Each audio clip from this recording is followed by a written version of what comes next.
आइए देखते हैं उत्तल दर्पण द्वारा प्रतिबिंब बनने की तीसरी स्थिति। ठीक है,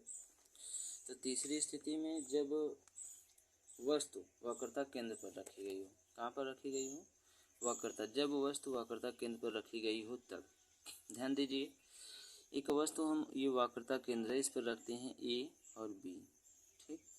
तो बी से मुख्य अक्ष के समांतर जाने वाली प्रकाश की किरणें, जो प्रथम किरण जाएगी, ठीक, कौन सी किरण, प्रथम किरण, जो मुख्य अक्ष के समांतर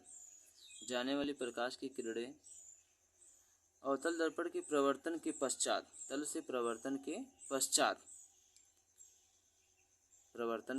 पश्चात फोकस से होकर क्या हो जाती है, गुजर जाती हैं या चली जाती हैं, फोकस से होकर जाती हैं।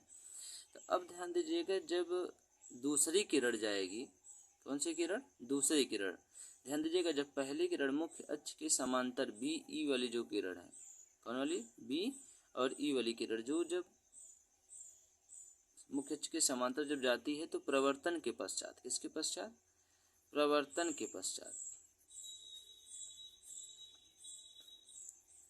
प्रवर्तन के पश्चात फोकस से होकर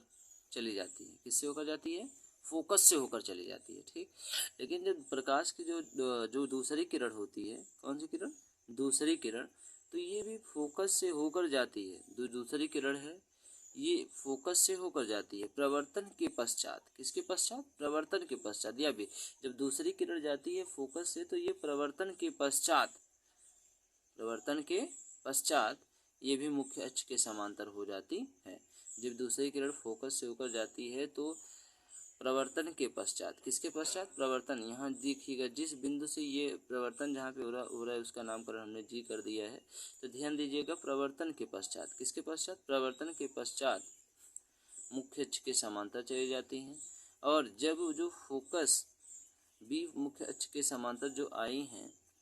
और पहली किरण के मुख्य अक्ष के समांतर और दूसरी किरण के मुख्य अक्ष के समांतर जिस बिंदु पर ये दोनों काटती हैं, जिस बिंदु पर ये दोनों क्या करती हैं, काटती हैं, या इनके बिंदु पर जो डाला गया लंब है,